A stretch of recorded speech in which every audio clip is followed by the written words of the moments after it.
الرحمن علم القرآن خلق الإنسان علمه البيان বলি সুবহানাল্লাহ। আল্লাহ রাব্বুল আলামিন বলেন, আল্লাহ হচ্ছেন রহমান, যিনি তার বান্দাদেরকে শিক্ষা দিয়েছেন আল কোরআন। বলেন তো, আমাদেরকে কোরআন শিক্ষা দিয়েছেন কে? সকলে এক বাক্যে চিৎকার দিয়ে বলেন কে? আল্লাহ পাক বলেন, বান্দারে, আমি আল্লাহ রাব্বুল আলামিন তোমাদেরকে কোরআন শিক্ষা দিয়েছি। খলাকাল ইনসান, এরপরে কোরআন শিক্ষা দিয়া বান্দা আমি আল্লাহ পাক তোমাদেরকে সৃষ্টি করেছি। ভালো করে খেয়াল করেন মুসলমান, আল্লাহ রাব্বুল আলামিন সূরা রহমানের এই আয়াতগুলোর ভেতরে মানুষকে সৃষ্টি করার পূর্বে কোরআনে কারীম যে বান্দাদেরকে শিক্ষা দিয়েছেন আল্লাহ পাক, সেই কথাটা আল্লাহ পাক এই আয়াতের ভিতরে তুলে ধরেছেন। আল্লাহ রাব্বুল আলামিন আগে মানুষ সৃষ্টির কথা বললেন না। আল্লাহ পাক বলেন আর রহমান আল্লামাল কোরআন, আল্লাহ হচ্ছেন রহমান, যিনি তার বান্দাদেরকে শিক্ষা দিয়েছেন কোরআন।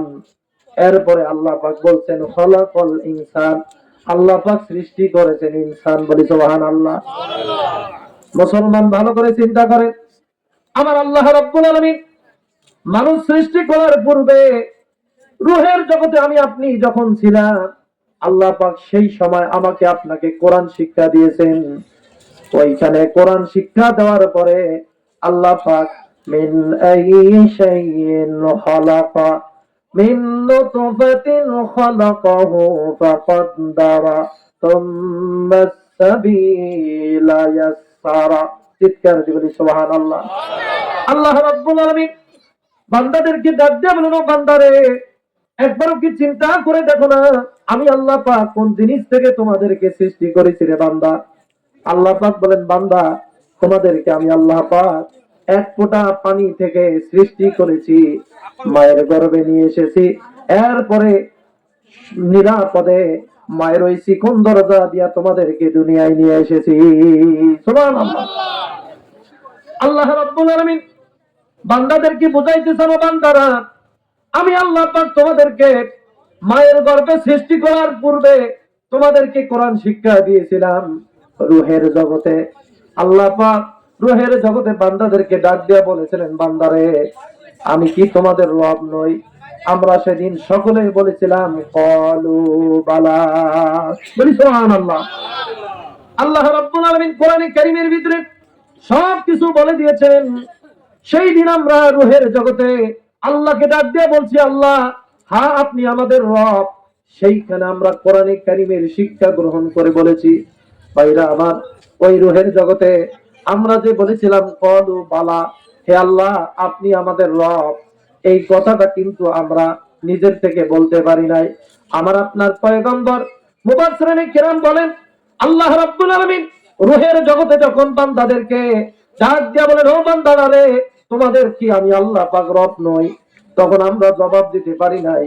সর্বপ্রথম যিনি জবাব দিয়েছেন তিনি হচ্ছেন আমাদের পয়গম্বর মুহাম্মদ রাসূলুল্লাহ। মুফাসসিরিনে কিরাম বলেন, আল্লাহর পয়গম্বর যখন জবাব দিয়েছেন, হে আল্লাহ আপনি আমাদের রব, তখনই আমরা জবাব দিয়েছি রূহের জগতে, হে আল্লাহ, হ্যাঁ আপনি আমাদের রব। ভাইরা আমার, সেইখানে আল্লাহ পাক পয়গম্বরের মাধ্যমেও আমাদেরকে এই কোরআন শিক্ষা দিয়েছে।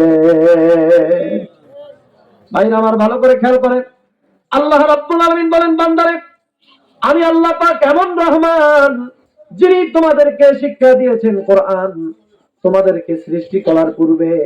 ভাইরা আমার, ভালো করে খেয়াল করেন, আজকে বিজ্ঞান বলেছে যখন একটা শুক্র বিন্দু মায়ের গর্ভে 21 দিন অবস্থান করে, বলেন তো কতদিন? 21 দিন, মাত্র 21 দিন। একটা শুক্র বিন্দু খালি চোখে দেখা যায় না। ও মুসলমান, একটা শুক্র বিন্দুর একটা যে ফোঁটা, এই ফোঁটার ভিতরে আল্লাহ পাক, ভাইরা আমার, 1 লক্ষ 2 লক্ষ নয়, বিজ্ঞান বলছে একটা মানুষের বীর্যের এক ফোঁটা বীর্যের ভেতরে আমার আল্লাহ রাব্বুল আলামিন 40 কোটি জীবন রেখে দিয়েছে।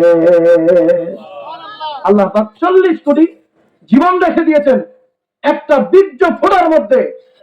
সম্মানিত ভাইরা, সেই এক ফোঁটা বীর্যের ভেতর থেকে, সে 40 কোটি প্রাণের মধ্য থেকে আল্লাহ পাক আমাকে আপনাকে বাছাই করে এই দুনিয়ায় নিয়ে এসেছেন, বলি সুবহানাল্লাহ।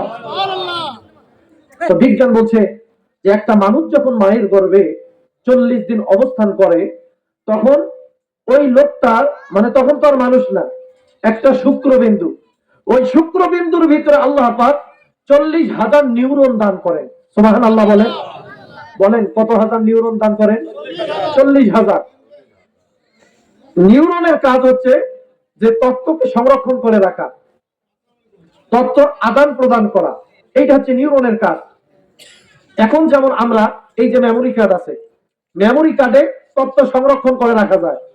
এই যে মোবাইলে ভিডিও হচ্ছে, এটা মেমোরি কার্ডে যাচ্ছে, সেইখানে সংরক্ষিত হচ্ছে। তো ভাইরা, নিউরনের কাজ হচ্ছে এইভাবে তথ্যকে সংরক্ষণ করে রাখা।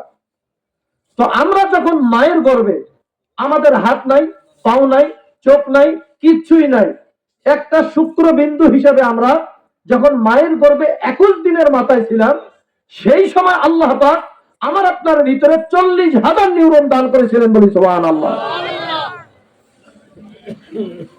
আজকে বিজ্ঞান বলেছে ওই নিউরন গুলোর ভেতরে বান্দা দুনিয়াতে আসার পরে এই দুনিয়ার জীবন কিভাবে পরিচালনা করবে, কিভাবে তার ব্যক্তিগত জীবন, পারিবারিক জীবন, সামাজিক জীবন, রাষ্ট্রীয় জীবন পরিচালনা করবে, আল্লাহ রাব্বুল আলামিন সেই জ্ঞানগুলো নিউরনের ভিতরে দান করেছেন।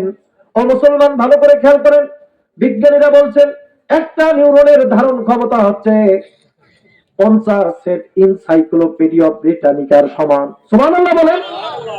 50 সেট এনসাইক্লোপিডিয়া ব্রিটানিকা মানে বিশ্বকোষ। এই বিশ্বকোষ এনসাইক্লোপিডিয়া ব্রিটানিকাতে পৃষ্ঠার সংখ্যা আছে একটা খণ্ডতে 32,600 পৃষ্ঠা। সুবহানাল্লাহ বলবেন না? চিন্তা করেন, 32,600 পৃষ্ঠা, A4 সাইজের কাগজ। তাহলে একটা নিউরনের ধারণ ক্ষমতা যদি 50 সেট এনসাইক্লোপিডিয়া হয়, তাহলে এক সেট এনসাইক্লোপিডিয়া ব্রিটানিকাতে যদি 32,600 পৃষ্ঠার থাকে, তাহলে 50 সেটের মধ্যে কতগুলো আছে?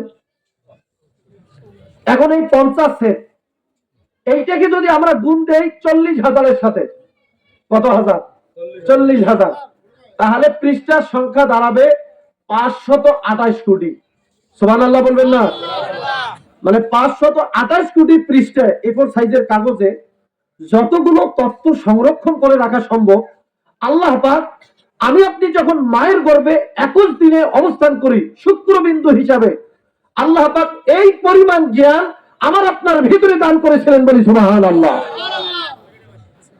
এই জ্ঞানগুলো কিসের জ্ঞান দিয়েছেন? আপনি দোলাবাড়িতে যাওয়ার পরে জমিনের আইল ফেলবেন, এই জ্ঞান দিছে। আপনি একটু টাকা হয়েছে, সুদে টাকা লাগাইবেন, এই জ্ঞান আল্লাহ দিছে। আপনি একজন অফিসার, কলমের খোসা দিয়ে লক্ষ লক্ষ টাকা মাইরা দেন, ঘুষ খান, আল্লাহ এই জ্ঞান দিছে। আল্লাহ জ্ঞান দিছে কি? ওহির জ্ঞান। সুদ খাইও না, ঘুষ খাইও না, জেনা করিও না, ব্যভিচার করিও না, হারাম খাইও না, হালাল খাও। আল্লাহ পাক এই সম্বলিত ওহির জ্ঞান দিয়ে আল্লাহ আমাকে আপনাকে সৃষ্টি করার পূর্বেই এই জ্ঞান দিয়ে আল্লাহ পাক আমাকে আপনাকে পাঠিয়েছেন। চিৎকার বলি সুবহানাল্লাহ। এজন্য আল্লাহ রাব্বুল আলামিন বলেন, আর রহমান আল্লামাল কুরআন খালাকাল ইনসান আল্লামাহুল বায়ান, বলি সুবহানাল্লাহ। মুসলমান ভাইরা আমার, ভালো করে খেয়াল করেন, আল্লাহ রাব্বুল আলামিন কত বড় কিতাব আমাদেরকে দান করেছেন। এই কোরআন সম্পর্কে আমাদের আজকে জ্ঞান না থাকার কারণে মুসলমানরা আজকে মানুষের তৈরি করা মতবাদের পিছনে ছুটি। কথা বলেন না কেন? আল্লাহ পাক আমাদেরকে কত বড় কিতাব দিয়েছেন, আজকে কোরআন সম্পর্কে আমাদের জ্ঞান নাই। আল্লাহর পয়গম্বর বলছেন, ইন্না তাহাতাল আরদি নারান, এই জমিনের মাটির নিচে আল্লাহ পাক আগুন রেখে দিয়েছেন। বলেন তো কি রেখে দিয়েছেন? আগুন রেখে দিয়েছেন। ওয়া তাহাতান নাদি মাআন, এরপর আল্লাহ পাক আগুনের নিচে সাগর রেখে দিয়েছেন। ভালো করে খেয়াল করেন মুসলমান, আল্লাহর পয়গম্বর হাদিসের ভিতরে কি বলছেন? জমিনের নিচে আগুন রয়েছে, আগুনের নিচে আবার আল্লাহ পাক পানি রেখে দিয়েছেন। আজকে বিজ্ঞান বলেছেন এই দুনিয়ার যে সাগর মহাসাগর গুলো রয়েছে, এই মহাসাগরের সর্বোচ্চ গভীরতা হচ্ছে মাত্র 11 কিলোমিটার। বলেন তো কত কিলোমিটার? মাত্র 11 কিলোমিটার। এই পৃথিবীর সমুদ্রের গভীরতা বিজ্ঞান আজকে আবিষ্কার করেছে, মাটির তলের আগুনের তলের নিচে যে সাগর রয়েছে, সেই মহাসাগর এত বিরাট, এতই বিশাল, সেই মহাসাগরের গভীরতা হচ্ছে 600 থেকে 800 কিলোমিটার। সুবহানাল্লাহ বলবেন না?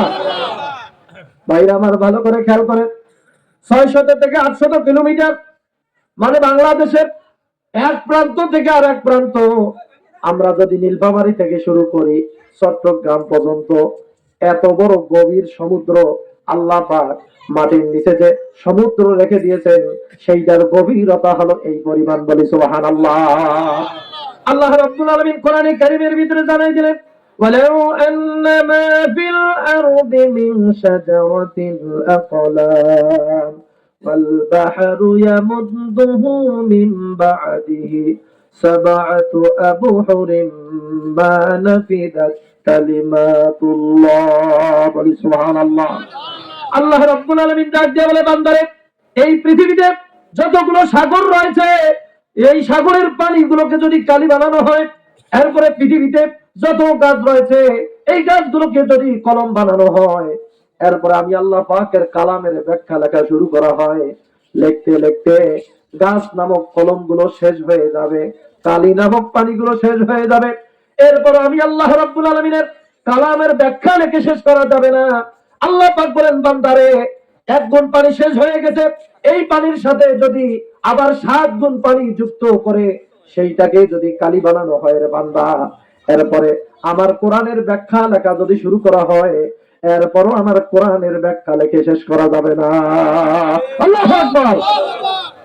মুসলমান ভালো করে খেয়াল করেন, আল্লাহ রাব্বুল আলামিন আমাদেরকে কত বড় কিতাব দান করেছেন। আজকে কপাল পরা মুসলমান সেই কোরআন ছেড়ে দিয়া মানুষের তৈরি করা মতবাদের পিছনে ছুটি। আজকে লাল, আজকে কার্ল মার্কস, লেনিন, স্টালিন যে মতবাদ আমাদেরকে দিয়েছে, ইংরেজরা এবং ইহুদি খ্রিস্টানেরা আমাদেরকে যে মতবাদ দিয়েছে, সেই মতবাদ আজকে আমরা মুসলমানরা গ্রহণ করি। আমার আল্লাহ রাব্বুল আলামিন কত বড় কিতাব দান করলেন, যে কিতাবের ব্যাখ্যা লিখে শেষ করা যাবে না। ওই যে মাটির তলায় আল্লাহ পাক যে সমুদ্র রেখে দিয়েছেন ভাইরা, 800 কিলোমিটার গভীরের, সেই সমুদ্রের পানিও যদি কালি বানানো হয়, আমার আল্লাহ পাকের কালামের ব্যাখ্যা লিখে শেষ করা যাবে না। সুবহানাল্লাহ। ভাইরা আমার একটু চিন্তা করে, তাহলে আল্লাহ পাক আমাদেরকে কত বড় কিতাব দিয়েছেন। এই কোরআন যে কত বড় কিতাব, আজকে মুসলমানরা আমরা এটা বুঝি না ভাইরা। দুঃখের বিষয়, আজকে অনেক কিছু বুঝি কিন্তু কোরআন বুঝি না। সম্মানিত ভাইরা, এই জন্য আমাদের কোরআনের সাথে সম্পর্ক রাখার দরকার আছে না নাই? কোরআনে কারীম তেলাওয়াতের দরকার আছে না নাই? কোরআন মানার দরকার আছে না নাই? সম্মানিত ভাইরা, আপনাদের কি কোনো কষ্ট হচ্ছে? আমার আলোচনা কি চলবে? ইনশাআল্লাহ, মানে চলতেই থাকবে ইনশাআল্লাহ। যারা এখনো এই যে ডানে বামে আছেন, একটু বসেন, দয়া করে বসে পড়ে, মানে সমস্যা হচ্ছে। কয়েক মর্তবা কালেমা পড়েন, লা ইলাহা। পিছনে জায়গা আছে এবং এই পাশেও জায়গা আছে কিছু, বসে পড়ে। লা ইলাহা লা ইলাহা ইল্লাল্লাহু মুহাম্মাদুর রাসূলুল্লাহ। বলি সাল্লাল্লাহু আলাইহি ওয়াসাল্লাম। আল্লাহ রাব্বুল আলামিন কোরআনে কারীমের ভিতরে জানাই দিলেন, ইন্নাল্লাযীনা ইয়াতলুনা কিতাবাল্লাহি ওয়া আকামুস সালাতা ওয়া আনফাকু মিম্মা রাযাকনাহুম সিররাও ওয়া আলানিয়া।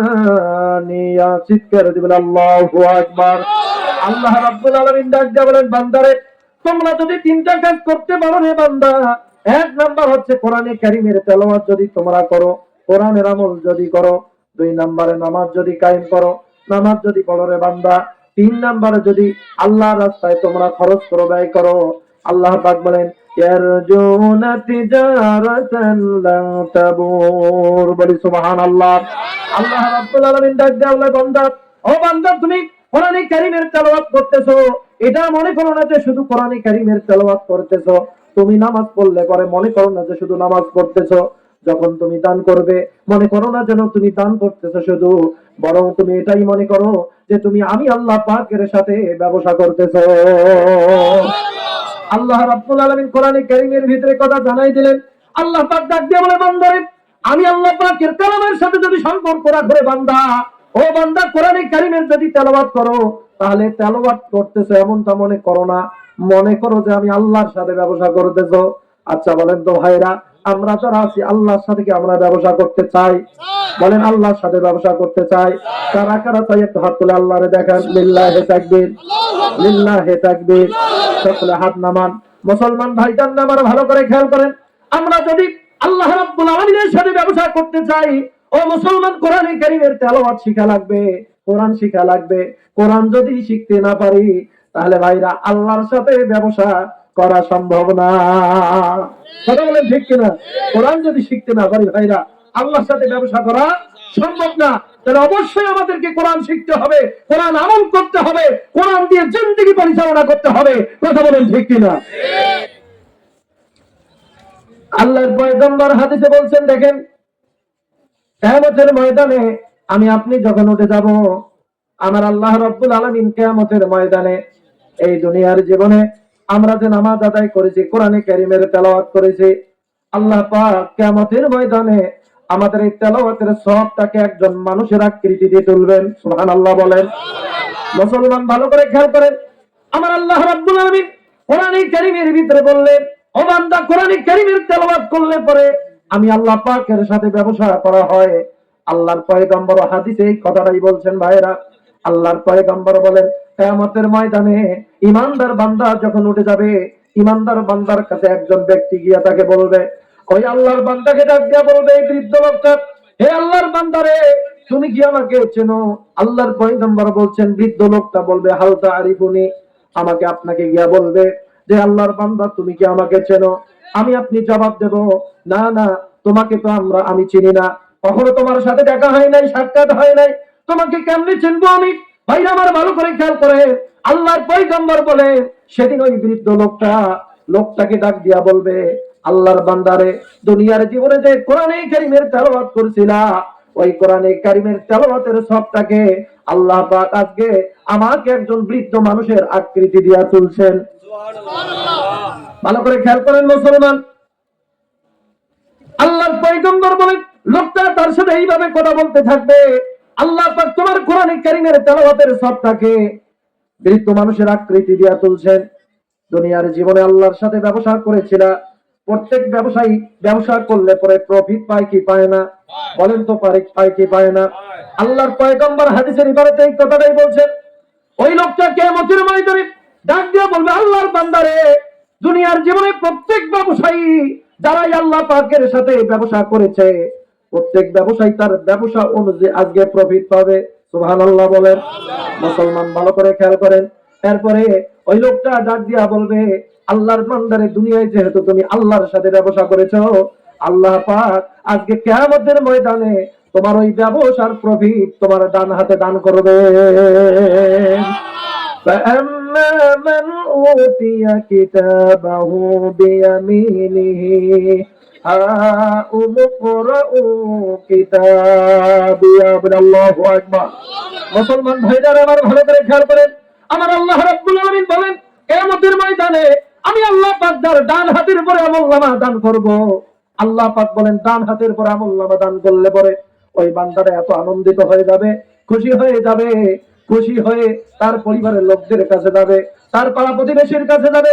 আল্লাহ পাক কোরআনে কারীমের ভিতরে স্পষ্ট করে জানাই দিয়েছেন, লোকটার ডান হাতের পরে যখন আমি আল্লাহ পাক পুরস্কার দান করব, লোকটা এত খুশি হয়ে যাবে, আনন্দিত হয়ে যাবে, আনন্দিত হয়ে তার পরিবারের লোকদের কাছে যাবে, পাড়া প্রতিবেশীর কাছে যাবে, পাড়া প্রতিবেশীদেরকে ডাক দিয়া বলবে, ও আল্লাহর বান্দারা দেখো দেখো, এই যে আমার হাতের দিকে তাকায় দেখো, আল্লাহ পাক খুশি হয়ে আজকে আমার ডান হাতের পরে আমলনামা দান করেছে। ভাইরা আমার, কিয়ামতের ময়দানে আমি আপনি যদি ডান হাতে আমলনামা পাইতে চাই, ডান হাতে যদি আল্লাহ পাকের রাজত্ব পাইতে চাই, ভাইরা আমার কোরআনে কারীম তেলাওয়াত করা লাগবে, কোরআনে কারীম শেখা লাগবে। কোরআন যদি শিখতে না পারি, কিয়ামতের ময়দানে আল্লাহ পাক ডান হাতের পরে আমলনামা দিবেন নাকি? মুসলমান ভাইরা আমার ভালো করে খেয়াল করেন, আমার আল্লাহ রাব্বুল আলামিন আমাদেরকে এমন একটা কিতাব দান করেছে, ও মুসলমান, এই কোরআনে কারীম তেলাওয়াত করলে পরে আল্লাহ পাক কত মর্যাদা দান করবেন, কত সওয়াব দান করবেন। ভাইরা, আল্লাহর পয়গম্বর বলেছেন, কোন ব্যক্তি যদি সকালবেলা ফজরের নামাজ পড়ে, ফজরের নামাজের পরে কোরআনে কারীমের একটা আয়াত যদি তেলাওয়াত করে, আল্লাহর পয়গম্বর হাদিসের ইবারতে বলছেন, ইয়ালামু আও ইয়াকরাউ, কোরআনে কারীমের একটা আয়াত শিক্ষা করে কিংবা কোরআনে কারীমের একটা আয়াত তেলাওয়াত করে, আল্লাহর পয়গম্বর বলেন একটা উট অর্জন করার চেয়েও ওই ব্যক্তি বেশি একটা কল্যাণকর কাজ করলো। বলি সুবহানাল্লাহ। মুসলমান ভালো করে খেয়াল করেন, আপনি একটা আয়াত যদি তেলাওয়াত করেন, একটা আয়াতের যদি শিক্ষা গ্রহণ করে, আল্লাহর পয়গম্বর বলেন একটা উট অর্জন করার চেয়ে উত্তম কাজ। মুসলমান ভাইরা আমার ভালো করে খেয়াল করেন, বর্তমান বাজারে একটা উটের দাম হইল নিম্নতম 15 লক্ষ টাকা। বলেন তো কত লক্ষ টাকা? 15 লক্ষ টাকা। ভালো করে খেয়াল করেন মুসলমান, ঈদের বাজারে যদি আপনি একটা উট কিনতে যান, তাহলে আপনাকে 30 লক্ষ থেকে 40 লক্ষ টাকা পর্যন্ত গুনতে হবে। ও মুসলমান ভালো করে খেয়াল করেন, আল্লাহর পয়গম্বর বলেছেন কোন ব্যক্তি যদি একটা আয়াত তেলাওয়াত করে, তাহলে একটা উট আল্লাহর রাস্তায় সদকা করলে পরে যে সওয়াব হবে, আল্লাহ পাক ওই ব্যক্তির আমলনামায় তার থেকে বেশি সওয়াব দান করবেন একটা আয়াত তেলাওয়াত করলে। মুসলমান ভালো করে খেয়াল করেন, একটা উটের দাম যদি সর্বনিম্ন 15 লক্ষ টাকা হয়, তাহলে একটা আয়াত যদি আপনি তেলাওয়াত করেন, আল্লাহ পাক সাথে সাথে আপনার আমলনামায় 15 লক্ষ টাকার সওয়াব লিখে দিবে। আল্লাহর পয়গম্বরের পরে বলেন, এইভাবে যদি কোনো ব্যক্তি দুইটা আয়াত তেলাওয়াত করে, দুইটা উটের সওয়াব সে লাভ করবে। তিনটা উট তেলাওয়াত, তিনটা আয়াত যদি তেলাওয়াত করে, তিনটা উটের সওয়াব লাভ করবে। এমনি করে চারটা আয়াত যদি তেলাওয়াত করে, চারটা উটের সওয়াব পাবে। সাহাবায়ে কেরাম বললেন, ইয়া রাসূলুল্লাহ, হাবিবাল্লাহ, কোন ব্যক্তি যদি দৈনিক 100 বার করে, 100 বার আয়াত তেলাওয়াত করে, তাহলে আল্লাহ পাক ওই ব্যক্তিকে ওই একই মর্যাদা দান করবেন। আল্লাহর পয়গম্বর বলেন, হা হা, হে আমার সাহাবীরা, কোন ব্যক্তি যদি দৈনিক 100 আয়াত তেলাওয়াত করে, শুধু 100 না, এইভাবে যত আয়াত তেলাওয়াত করবে, যত আয়াত শিক্ষা করবে, প্রত্যেক আয়াতের বিনিময়ে আল্লাহ পাক একটা করে উটের সওয়াব তার আমলনামায় দান করবে। মুসলমান ভাইরা আমার ভালো করে খেয়াল করেন, আপনি একটা আয়াত শিক্ষা করলে পরে আল্লাহ পাক এই মর্যাদা আমাকে আপনাকে দান করবেন। এখন আপনি যদি কাউকে একটা আয়াত শিক্ষা দান করেন, কাউকে যদি একটা কল্যাণকর কথা শিক্ষা দান করেন, আল্লাহর পয়গম্বর এটাও হাদিসের ভেতরে বলছে, আপনার শিক্ষা গ্রহণের কথা শুধু বলছেন এমনটা না, কেউ যদি শিক্ষা দেয়, তাহলে আল্লাহ রাব্বুল আলামিন দেখেন তার আমলনামায় কত সওয়াব দান করবেন। আল্লাহর পয়গম্বর বলেন, কোন ব্যক্তি যদি কাউকে একটা আয়াত শিক্ষা দান করে, একটা কল্যাণের বিষয় শিক্ষা দান করে, আল্লাহর পয়গম্বর বলে ওই লোকটা মনে হয় যেন হামরুন নাআম, একটা লাল উট অর্জন করার আছে একটা উত্তম কাজ করলো। বলি সুবহানাল্লাহ। মুসলমান ভাইরা আমার ভালো করে খেয়াল করেন, লাল উটের কথা পয়গম্বর বলেছেন। লাল উট কাকে বলে? আমি একটা গবেষণায় দেখলাম, একটা জার্নালে, একটা ইয়াতে দেখলাম যে একটা করে লাল উট, ভাইরা আমার, সহজে লাল উট কিন্তু পাওয়া যায় না। লাল উটটা হচ্ছে বিরল প্রজাতির একটা উট। ভাইরা আমার ভালো করে খেয়াল করেন, একটা লাল উটের দাম বর্তমান বাজারে কত টাকা আপনারা জানেন? বাংলাদেশি, আপনাকে একটা যদি লাল উট কিনতে চান, বাংলাদেশি 3 কোটি টাকা আপনাকে গুনতে হবে। আল্লাহু আকবার। মুসলমান ভালো করে খেয়াল করেন, আপনি যদি কাউকে একটা আয়াত শিক্ষা দান করে, কোরআনে কারীমের একটা আয়াত যদি কাউকে শিক্ষা দেন, মুসলমান, আল্লাহর রাস্তায় দিন 3 কোটি টাকা দান করলে পরে যে সওয়াব হবে, আল্লাহর পয়গম্বর বলেন তার থেকেও বেশি সওয়াব আল্লাহ পাক ওই ব্যক্তির আমলনামায় দান করবে। ভাই আমার, এজন্য কোরআনে কারীম তেলাওয়াত করা লাগবে, কোরআনে কারীমের সাথে সম্পর্ক রাখা লাগবে। আজকে মুসলমান আমরা কোরআনে কারীম পড়তে পারি না, কোরআনে কারীম তেলাওয়াত করতে জানি না, এটা দুঃখের বিষয়। ও মুসলমান, কোরআন শিক্ষা ছাড়া কিয়ামতের ময়দানে বাঁচার কোনো পথ থাকবে না। মুসলমান ভাইরা আমার ভালো করে খেয়াল করেন, আপনাদের সামনে আল্লাহর পয়গম্বরের একটা হাদিসের টুকরা তুলে ধরেছি। আল্লাহর পয়গম্বর বলছেন, কোরআনে কারীম এমন একটা কিতাব, ইন্নাল্লাহা ইয়ারফাউ বিহাযাল কিতাবি আকওয়ামান ওয়া ইয়াদউ বিহি আখারিন। চিৎকার দিবেন আল্লাহু আকবার। আল্লাহর পয়গম্বর বলেন, কোরআনে কারীম এমন একটা কিতাব, এই কোরআনের মাধ্যমে আল্লাহ পাক কোন জাতিকে সম্মানিত করতে পারেন, আর কোরআনের মাধ্যমে আল্লাহ পাক কোন জাতিকে বেইজ্জত করতে পারেন। সুবহানাল্লাহ বলবেন না? ভাইরা আমার ভালো করে খেয়াল করেন, আল্লাহর পয়গম্বরের কালাম, আল্লাহর পয়গম্বরের হাদিস আপনাদেরকে শোনাচ্ছি। আল্লাহর পয়গম্বর বলেছেন, কোরআনে কারীম যারা মানবে, কোরআনে কারীম যারা আমল করবে, আল্লাহর নবী বলেন আল্লাহ পাক সেই জাতিটাকে, সেই সম্প্রদায়টাকে, সেই ব্যক্তিটাকে মর্যাদা দান করবে। আল্লাহর পয়গম্বর বলেছেন, মাসালুল মুমিনিল্লাযী ইয়াকরাউল কুরআনা কামাসালিল উতরুজ্জাব। আল্লাহর নবী বলেন, কোন ব্যক্তি যদি কোরআনে কারীম তেলাওয়াত করে, কোরআনে কারীমের তেলাওয়াতকারীর উদাহরণ হলো কমলা লেবুর মতো। বলেন তো কিসের মতো? জোরে বলেন কিসের মতো? মুসলমান ভাইরা আমার ভালো করে খেয়াল করেন, পৃথিবীতে এত ফল থাকার পরেও আল্লাহর পয়গম্বর কমলা লেবুর কথা বলছেন। কেন বলেন তো কমলা লেবুর কথা বলছেন? তার কারণ আল্লাহর পয়গম্বর জানাই দিয়েছেন। আল্লাহর পয়গম্বর বলে কোরআনে কারীমের তেলাওয়াতকারীর উদাহরণ হচ্ছে কমলা লেবুর মতো। কমলা লেবু খাইতেও মজা লাগে, কমলা লেবু খাওয়ার পরে সুঘ্রাণ চতুর্দিকে ছড়িয়ে পড়ে। সুবহানাল্লাহ বলবেন না? ভাইরা আমার ভালো করে খেয়াল করেন, কমলা লেবু খাইতে যেমন মজা লাগে, কোরআনে অনুরূপ ভাবে কোরআনে কারীম যদি কেউ তেলাওয়াত করে, কোরআনে কারীম তেলাওয়াত করলেও মজা লাগে, কোরআনে কারীম শুনলেও মজা লাগে। আল্লাহর পয়গম্বর বলেন, কমলা লেবু খাইলে পরে সুঘ্রাণ যেমন চতুর্দিকে ছড়িয়ে পড়ে, আল্লাহ রাব্বুল আলামিন কোন ব্যক্তি যদি কোরআনে কারীমের তেলাওয়াত করে, কোরআনের আমল করে, আল্লাহ পাক কমলা লেবুর মতো তার সুঘ্রাণ চতুর্দিকে ছড়িয়ে দেয়। মুসলমান ভাইদের আমার ভালো করে খেয়াল করেন, কমলা লেবুর ভেতরে যতগুলা গুণ আছে, কোন ব্যক্তি যদি কোরআনে কারীম তেলাওয়াত করে, কোরআনে কারীম তেলাওয়াতকারীর ভিতরেও, কোরআনে কারীমের তেলাওয়াতের ভিতরেও সেই গুণগুলো আছে। সুবহানাল্লাহ বলবেন না? দেখেন ভাইরা আমার, কমলা লেবু যদি কোনো ব্যক্তি খায়, তাহলে তার হার্ট অ্যাটাকের আশঙ্কা কম থাকে। ভালো করে খেয়াল করেন, কোন ব্যক্তি যদি কমলা লেবু খায়, তাহলে তার পেট পরিষ্কার হয়ে যাবে, পেটের সমস্যা থাকবে না। অনুরূপ ভাবে কোন ব্যক্তি যদি কোরআনে কারীমের তেলাওয়াত করে, তাহলে তার অন্তরের ভেতরে যত কুটিলতা রয়েছে, বক্রতা রয়েছে, এই বক্রতার কুটিলতা তার অন্তরে থাকবে না। আল্লাহ রাব্বুল আলামিন জানাই দিলেন, ইন্নামাল মুমিনুনাল্লাযীনা আমানু আল্লাযীনা ইযা যুকিরাল্লাহু ওয়াজিলাত কুলুবুহুম وإذا تليت عليهم آياته زادتهم إيمانا وعلى ربهم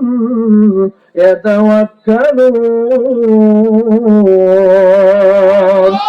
আল্লাহ রাব্বুল আলামিন জানাই দিলেন, ঈমানদার তো ওই লোকগুলা যখন তাদের সামনে কোরআনে কারীমের আলোচনা করা হয়, কোরআনে কারীমের আলোচনা শুনলে পরে তাদের চোখ দিয়ে দরদর করে পানি পড়ে, তাদের অন্তর প্রশান্ত হয়ে যায়, তাদের অন্তরগুলো পবিত্র হয়ে যায়। ওয়াজিলাত কুলুবুহুম, আল্লাহর ভয়ে তখন তাদের অন্তর প্রকম্পিত হয়ে যায়। বলি সুবহানাল্লাহ।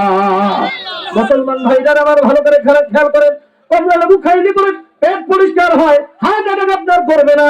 আল্লাহ পাক কোরআনে কারীমের ভিতরে বলছেন, কোন ব্যক্তি যদি আল্লাহর রাস্তায় দান করে, সদকা করে, ওয়াতাজবিতাম মিন আনফুসিহিম, কোন ব্যক্তি আল্লাহর রাস্তায় দান করলে পরে ওই লোকটার হাতটাকে আল্লাহ পাক শক্ত করে দেন। মুসলমান ভাইরা আমার ভালো করে খেয়াল করেন, কোন ব্যক্তি যদি কমলা লেবুর একটা চোষা বাকল যদি বাড়ির ভেতরে রাখে, ভাইরা আমার ভালো করে খেয়াল করেন, কমলা লেবুর বাকল, কমলা লেবুর চোষা যদি কোনো ব্যক্তি বাড়িতে রাখে, ওই বাড়িতে কিন্তু, ওই ঘরে কিন্তু জিন প্রবেশ করতে পারে না। আল্লাহর পয়গম্বর বলেন, কোন ব্যক্তি যদি কোরআনে কারীমের তেলাওয়াত করে সকাল সন্ধ্যায় ঘরে, তাহলে ওই ঘরের ভিতরেও ইবলিস শয়তান ঢুকতে পারে না। আল্লাহু আকবার। মুসলমান ভাইরা আমার ভালো করে খেয়াল করেন, আপনার ঘরের ভিতরে আপনি যদি কোরআনে কারীম তেলাওয়াত করে, আপনার ঘরের ভিতরে শয়তান প্রবেশ করতে পারবে না। আচ্ছা বলেন তো, কোন রাষ্ট্র যদি কোরআনে কারীম দিয়া শাসন করা হয়, বলেন তো সেই রাষ্ট্রে কি শয়তান থাকতে পারে? কথা বলেন, থাকতে পারে? জোরে চিৎকার দিয়ে বলেন, যে রাষ্ট্র কোরআন দিয়ে পরিচালিত হবে, সেই রাষ্ট্রে কি সুদ থাকতে পারে? সেই রাষ্ট্রে কি ঘুষ থাকতে পারে? সেই রাষ্ট্রে কি দুর্নীতি থাকতে পারে? সেই রাষ্ট্রে দুর্নীতি থাকতে পারে না ভাইরা। সুতরাং এর থেকে প্রতিবার হয়, আমরা যদি শান্তি পেতে চাই, শয়তানের হাত থেকে যদি বাঁচতে চাই, কোরআনকে প্রতিষ্ঠার আন্দোলন করতে হবে। তার হাত তুলে আল্লাহরে দেখা। লিল্লাহি তাকবীর, লিল্লাহি তাকবীর। সকলে হাত নামান। সম্মানিত ভাইরা, আসলে আশা ছিল অনেক কিছু আলোচনা করব, ঈশ্বর হুজুর আসি গেছেন, আর আলোচনা করা সম্ভব হচ্ছে না। তো যাই হোক, সময় শেষ মনে হয়। আমার 1 ঘন্টা সময় দিয়েছেন নাকি? জানেন না আমি কতক্ষণ আলোচনা শেষ করে দেবো। আচ্ছা ঠিক আছে, হুজুর আসতে হুজুরকে কষ্ট দেওয়া ঠিক হবে না। তো যাই হোক ভাইরা, আমার কথা আরো অনেক ছিল, মানে কেবল তথ্য বের হচ্ছে, তো তাই হোক ইনশাআল্লাহ। আমি আপনাদের বাড়ির ছেলে, এলাকার ছেলে, যখনই ডাকবেন তখনই পাবেন, তাই না? হ্যাঁ, যখনই পাবেন তখনই পাবেন ইনশাআল্লাহ। আমি তো মনে করি যে বাইরে আলোচনা করার থেকে নিজের গ্রামে আলোচনা করতে আমার বেশি আনন্দ লাগে, আমার বেশি মানে মানে মনের ভিতরে বেশি শান্তি পাই, মানে প্রশান্ত হয় আমার আত্মাটা, কারণ নিজের লোকদেরকে আমি কোরআন মানে শুনাইতে পারতেছি, এটাই সবচেয়ে বড় পাওয়া ভাইরা। মানে এই মাহফিল করে তো টাকা পাবো না, পয়সা পাবো না, বাইরে প্রোগ্রাম করলে এই প্রোগ্রামটা করলে অনেক টাকা পাইতাম, কিন্তু টাকাটা তো বড় কথা না ভাইরা, বড় কথা হচ্ছে নিজের লোকদেরকে আমি কোরআন শোনাইতে পারছি, এটাই হচ্ছে সবচেয়ে বড় পাওয়া আর পাওয়া। এজন্য ভাইরা আপনারা আমার জন্য দোয়া করবেন। যাই হোক, আমার কথায় যদি কেউ ব্যথা পেয়ে থাকেন আল্লাহর রাস্তে মাফ করে দিবেন, আর আমার জন্য খাস করে দোয়া করবেন আল্লাহ পাক যেন আমাকে তার পথে কবুল আর মঞ্জুর করে নেন, বলে আল্লাহুম্মা আমিন। আসসালামু আলাইকুম ওয়া রাহমাতুল্লাহি ওয়া বারাকাতুহু।